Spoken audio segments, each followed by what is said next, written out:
I'm a hair mineral analysis expert. I have a background in functional medicine, and I educate people using HTMA testing to maximize health, erase debilitating symptoms, and gain energy.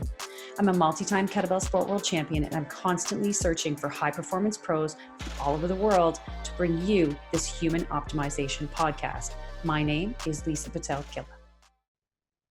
Welcome, everybody, to a brand new episode of the Human Optimization Podcast. And I hope you are ready for a big eye-opening today.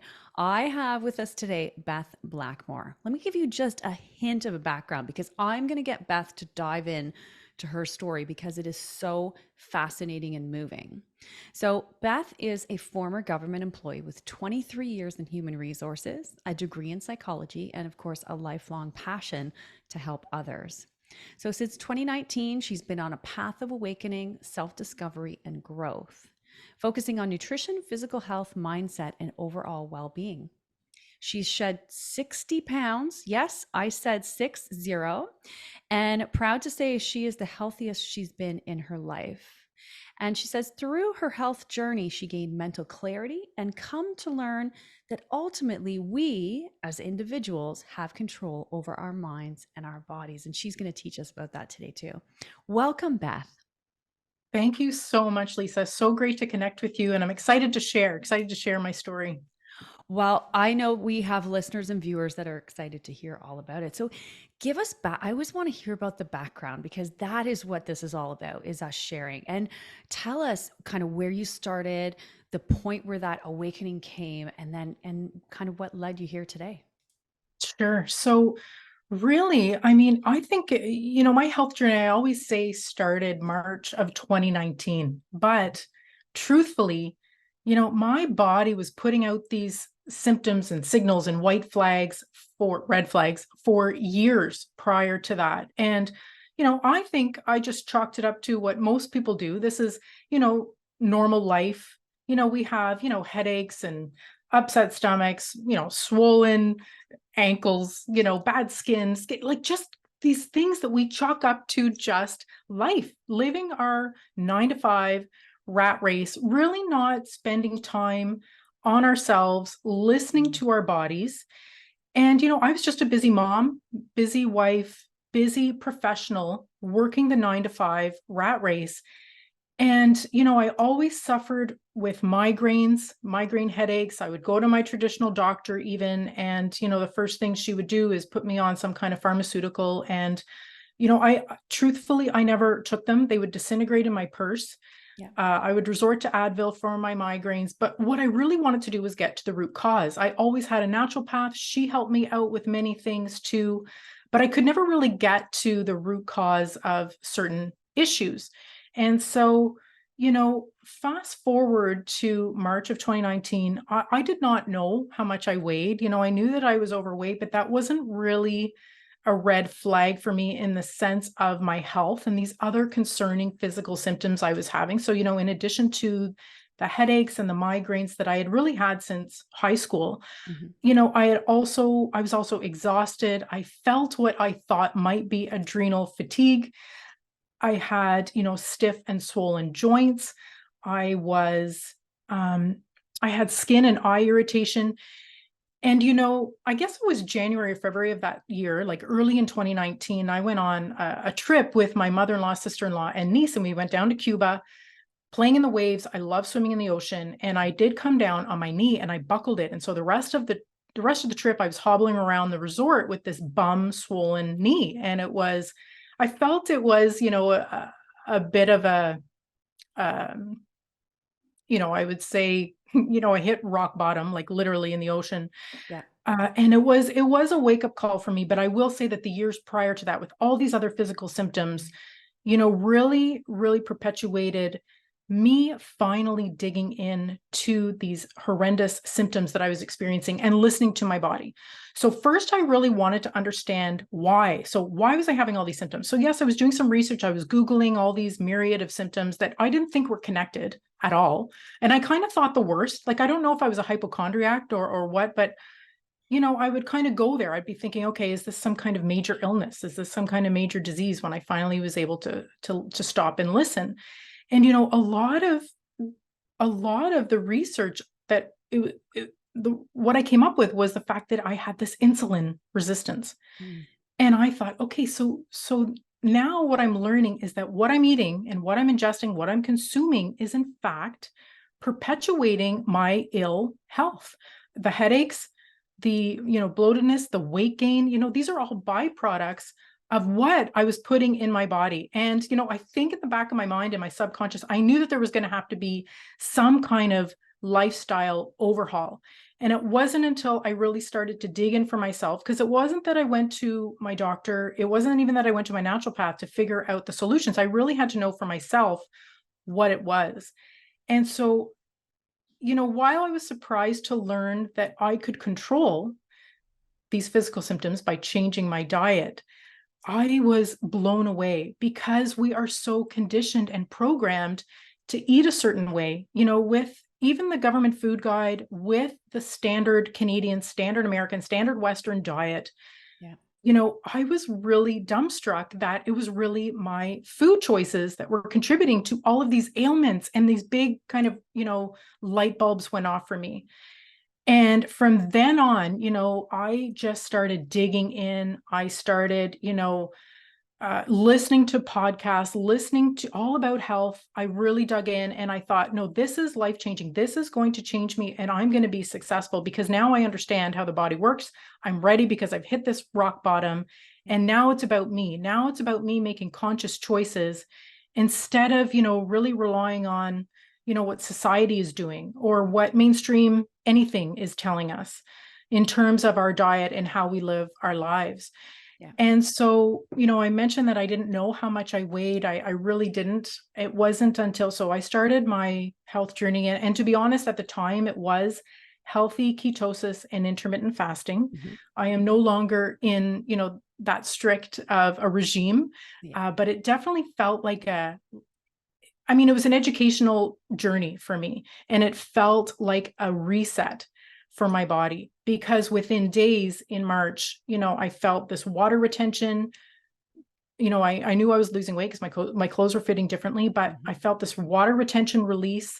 I didn't have the swollen ankles, the swollen wrists any longer. I wasn't feeling bloated. I felt clear, not bloated and not exhausted and kind of weighed down.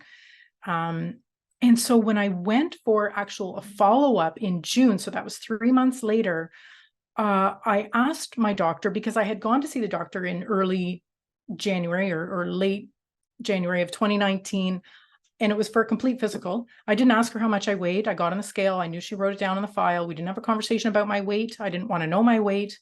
I knew it was high. And so when I went in June, I wanted to have that reference point though. So I asked her what my weight was back in January. And so between March and June, well, since actually I had been to the doctor in January, I had lost 25 pounds just from starting my Wow. health journey in March. And I knew I just felt so much better. I felt in control. I felt empowered. I knew that wasn't the end of it. So losing 25 pounds was fantastic, but it was also encouraging me to keep going. My doctor, traditional doctor, of course, was actually concerned because I had lost weight and was asking, okay, are you doing this deliberately? Is this on purpose? What are you doing? And, I chalk it up to the fact that maybe she wouldn't see too many, success stories. Maybe for sure she could have been concerned about something else going on, whether it was Of stress, course. whether it was some kind of illness I was Yeah. experiencing, sure. But I just kind of laughed that, no, I'm doing this healthily, I'm doing it informed, I'm doing it deliberately and making some solid food choices, eating, better protein, some really good fat, vegetables, lots of raw vegetables at that time, but a lot of protein and fats. And really for me, the biggest thing was eliminating the ultra processed foods, Yeah. that I know I was addicted to for years and years and years. And so those are the sugars, the refined carbs and grains, and the seed oils and the vegetable oils that are really snuck into everything. And so from that point on, it was probably about a year and a half that I had lost a total of 60 pounds. I've kept it off now it's probably been 3 years that I've kept it off. Mm-hmm. And I just feel like I want to share this with the world. The fact that I can do it and be successful and maintain my weight and go on to do, investigate further. Like I do believe that health is not a state of being, but it's consistent, it's a consistent work in progress. So I think, okay, what's next? What else can I do for myself? How else can I fine tune this body that I think I took advantage of for so many years, not realizing, not listening, really ignoring those wake up calls that I do feel the body was trying to wake me up to take care of it. And so, I've incorporated exercise more diligently. So in the last year, I've been very, very regular in terms of my exercise regime, lifting some weights, going on to lift heavier weights. And I just think, what's next? It's not this feeling of overwhelm that I used to have. It's like, okay, maybe I have some issues that I want to address in life, including my health. I know that I'll get the answers and I can empower myself to get there. Whereas, in the past, I just thought it was way too much. I could never, dive in and make that much of a commitment. And so when I think back to, starting that health journey, I do recognize that I really inundated myself with positive content and positive messaging that, unfortunately, our world today is, we receive a lot of negative and disempowering messages often. Yeah. And I think it's incumbent upon us to really take control of our lives and recognize that we have the power to change the trajectory of our life for the better. Yeah. Amazing. Well, and there's two things you touched on there. I want to go back to the Yeah, first one that sure. kind of resonated. You were talking about addicted to eating and processed foods and sugars, and that's so true. We Hmm. get addicted to those things, our microbiome changes, and now we're craving things that have sugar. And a lot of times it just comes back down to stress, right? Yes, Because our adrenals are depleted and sugar is an easy, quick pick me up. But then what happens?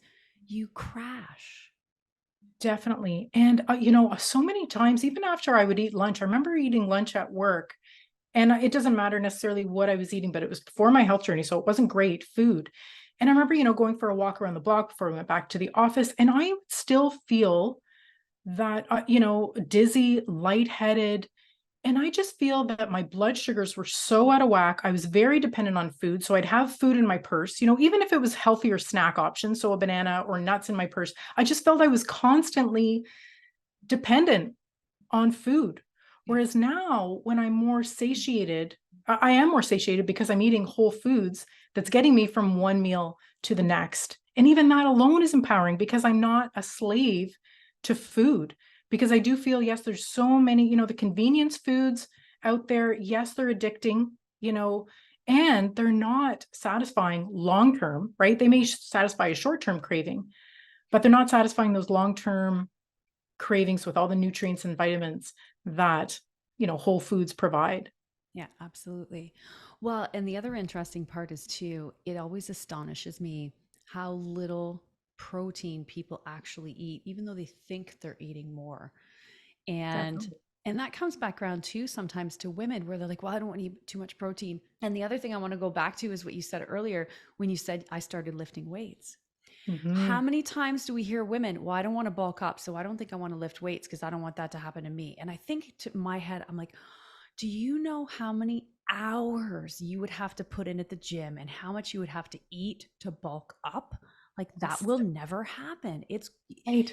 yeah, and I mean, even like I always say women at any age, weight is great. Like lifting weights is great because what you have to realize is that yeah, cardio burns calories, that's great, but lifting weights, building lean muscle mass burns calories at rest. Yes, exactly. How We're efficient is missing that? exactly, like we're missing the boat here if we're not Yes. lifting weights, right? So I Yeah. find that that's almost like a stigma. And I have to put in there. So did you lift weights before that or like No. I mean, to be honest, I think I've always had a gym membership, and yeah, exercise has always been a part of my life. Like even in high school, I was into sports, yeah, I was into dance before that. So I've always been, relatively athletic or, at least interested in it. Mhm. But I will say that, I could eat myself out through any workout regime, right? Like, so Yes. while I totally believe exercise is important and I've really, really made it a priority in the last year, Mhm. that the 60 pounds that I lost was purely a result of my food choices. Yeah. And then, every day running for the bus was probably the only activity I was getting when I was working downtown Ottawa. So for the past couple of years, when I was doing my health journey, I know that I was likely, having enough protein at the time because I wasn't exercising. Now that I've incorporated the exercising, I know that my body is craving protein. I can actually feel it. And there's a couple of different symptoms that I'm experiencing because I'm thinking I have not been eating enough protein, especially over the past year when I've incorporated more exercise, more weight training, and especially since June, when, as I mentioned, I started lifting heavier weight, which feels amazing. And you're right. I think you had touched on the point that, it doesn't take a lot of time. It's actually very efficient. And actually, I'm going downstairs to my basement. My boys, my husband have a great home gym down there. Nice. I will likely be canceling my gym membership because I've gotten into a great routine of working out in my basement with all the equipment that I need to lift heavy. Yeah. And so, yeah, the protein is super, super important. I think especially for women over 40, over 50, losing Yep. that muscle mass. So definitely important to keep the protein up. And I'm surprised actually at how much protein we should be eating, especially Mhm. when we are weight training.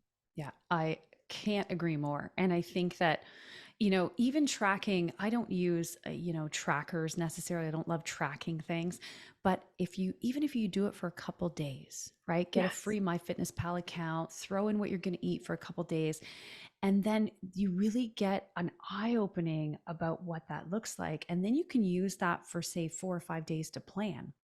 So when I was getting ready to compete and things like that, I'd be putting my meals in before I actually made them and saying, okay, I don't have enough protein here. I have too much, right? Too much of this, too little of that. And I would make some changes before I actually made them so that I knew I was consuming the macronutrients I needed in the right percentages, right? And Yes. so use it as more of a planning tool, and once you get used to it, I mean, then you don't need it anymore. Put that off to the side and you can just eat, right? That's Um, exactly it. And that's what I did too when I first started out, when I realized I wasn't having enough protein. That's exactly what I did. I just wrote it on a piece of paper. I had the MyFitnessPal or MyFitnessTracker, and for a couple of days, I realized, okay, well, I am someone that now I know what I eat in terms of, mhm. when I go out to buy groceries and I meal plan, meal prep, Yeah. so it becomes habitual, right? Just like everything else in my health journey and my food choices, upping the protein is now just part of, what I eat, and the Yeah. planning is great. So just once you see that, the protein adding up on the sheet of paper every day, and you realize, oh, okay, yeah, I'm not having enough, and you want to meet that mark so that you're getting that protein in you. So Exactly. totally agree. It's not something that is, super complicated or takes up a lot of time. You just get used to it like anything else. Yeah. Well, and I want to kind of go down that road a little bit too. You mentioned about shopping, prepping, Mm. planning, right? And Yes. and so that brings me back to some advice because I think a lot of people don't start something because it's hard Hmm. and they don't know where to start. Where do I Right. start this journey, and how hard is it going to be, and what do I do?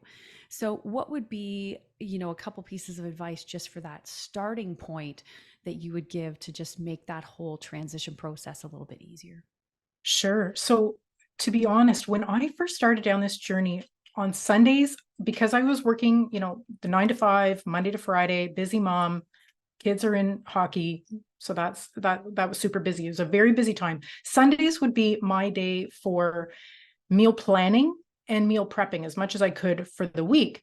Yeah. And so that wasn't too labor intensive. I mean, over a couple of weeks, you bring in those recipes that you love, and they're part of your family's meal times. And so I would also print out amazing recipes that I would love, my favorites. I'd have them in a little notebook and pull them out and plan for the week so that I would be buying, our groceries and our food on the weekends, meal prepping if I needed to, which I would do for my salads that I would bring into work along with the protein, along with, egg bites and that kind of thing. I would make a Mhm. lot of things on Sundays. And then it is smooth sailing for the week, Yeah. so it's super easy to do that. And again, it just becomes habitual. It becomes part of your schedule. It is, and especially when you start to see results and you start to feel so much better, Yeah. you just think, well, this is just something I always should have done. Or, this is not overbearing. This is not overwhelming.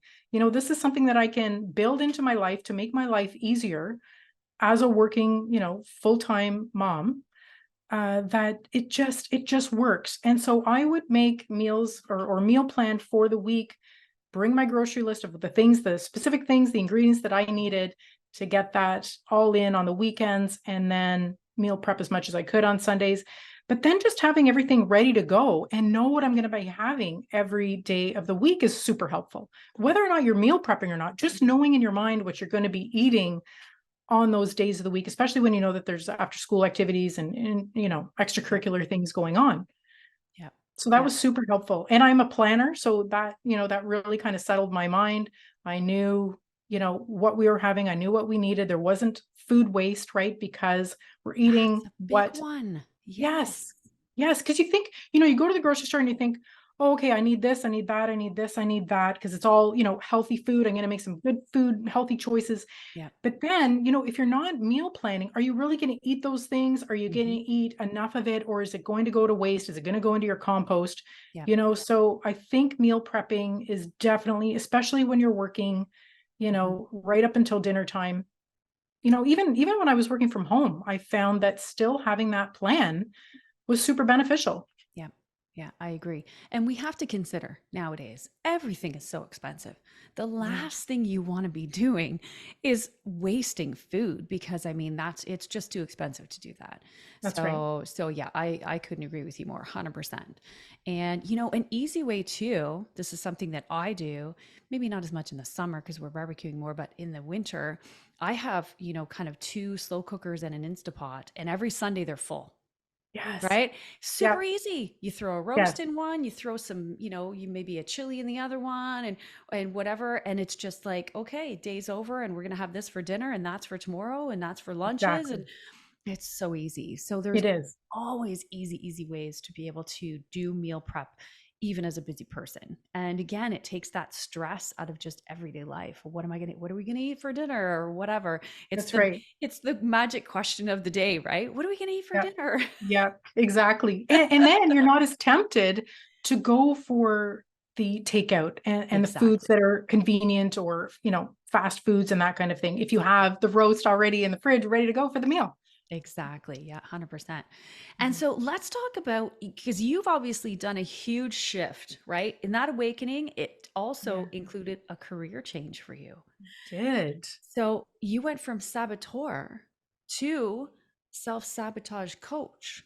Tell us Yes, about that. Tell us just what that means and sure. how, and what does that look like for you? Sure.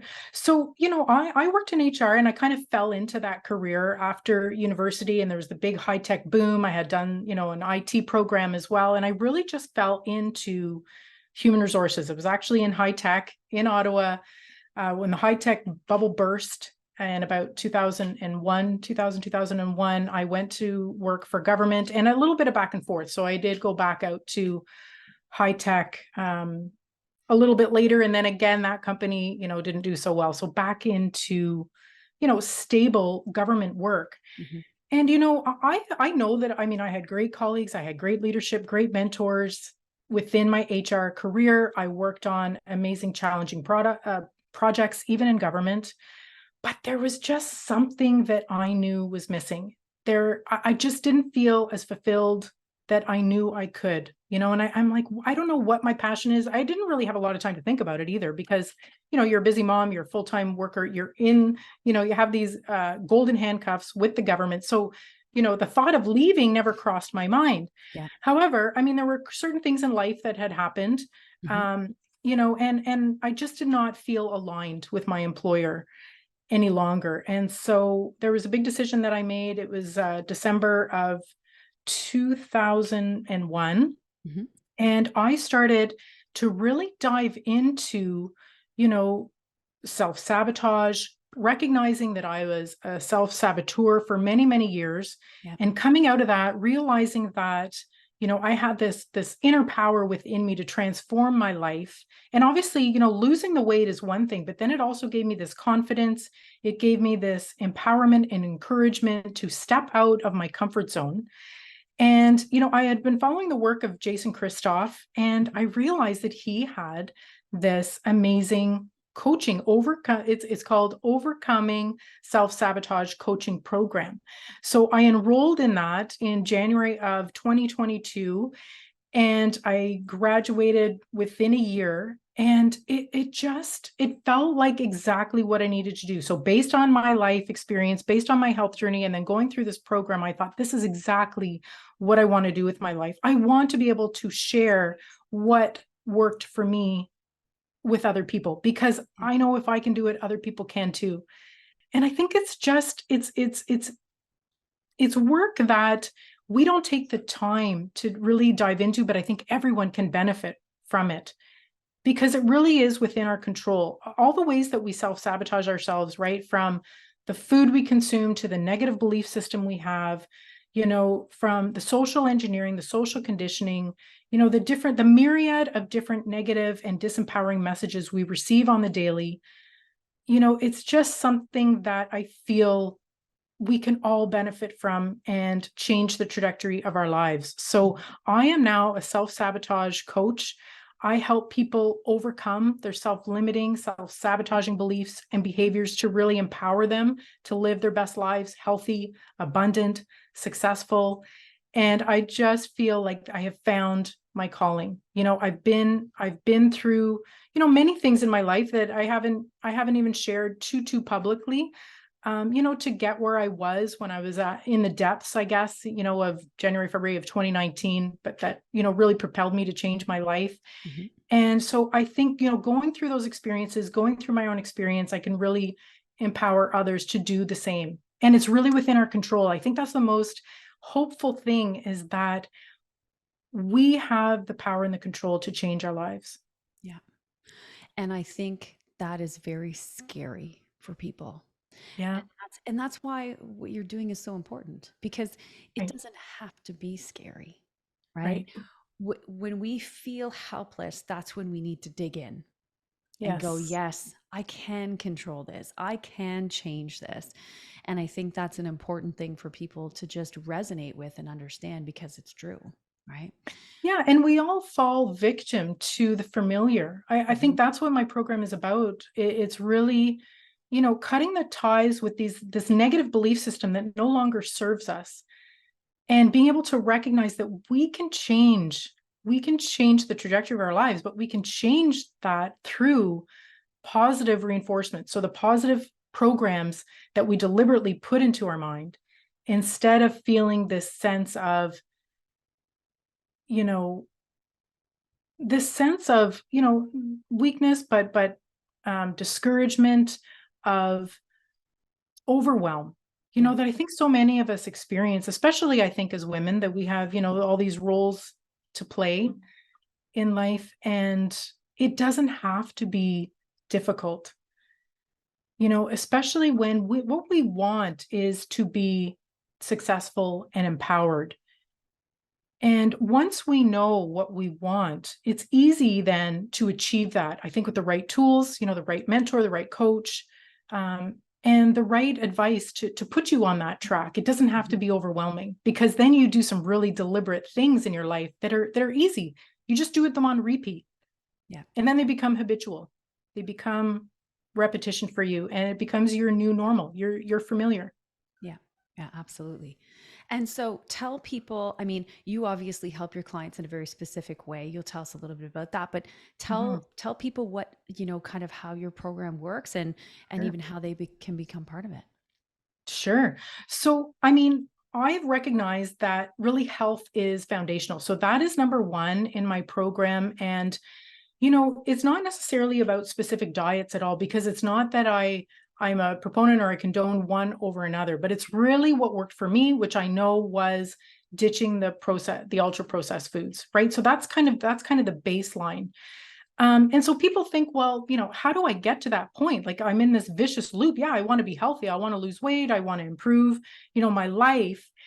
And that's where my other two solutions come from. So the health is one thing and it's foundational, but then you want to be able to hack your environment. So as I said, we're bombarded with a lot of negativity and a lot of disempowering messages. So then it's really focusing on hacking your environment so you are getting these repetitive content and messaging that you seek out. So then it's, one of the solutions, right, is positive affirmations. Yeah. So those I am statements are so, so powerful. Um, even I was telling someone the other day, and actually one of my coaching programs was, even when you're logging in to your accounts every day, changing up those passwords to say, I am valued, and you're putting your little, your personalized touch on your password, but Yeah. I am valued. I love you, Beth. I am enough. Just changing those and you're using those every single day, let alone, maybe stickies around your mirror that are empowering messages, let alone some positive wall art, which is what I work with my clients to create for them, depending on what's going on with their life, depending on how they want to up level, creating those personalized wall arts that they can hang up in their homes, Yeah. surrounding them with, positive people, mentors, lions in their life that have at least the same goals as them. If not, maybe they're up leveling their life even further. So having those positive role models. I also encourage, listening to positive podcasts like yourself. So whether it's in the realm of health, whether it's in the realm of financial abundance, and, Yeah. a lot of entrepreneurs out there starting their own business. So, really tuning into podcasts, YouTube, subscribing to YouTube channels, even positive or, healthy recipes. I mean, I know that changed my life in terms of, me being successful with my health journey was because I inundated myself with all this positive programming. So everything Yeah. from, good, healthy recipes to listening to health gurus talk about, how they change their life. So that's, my second solution is hacking your environment. So that's your conscious mind. Then I also help my clients with hacking their subconscious mind.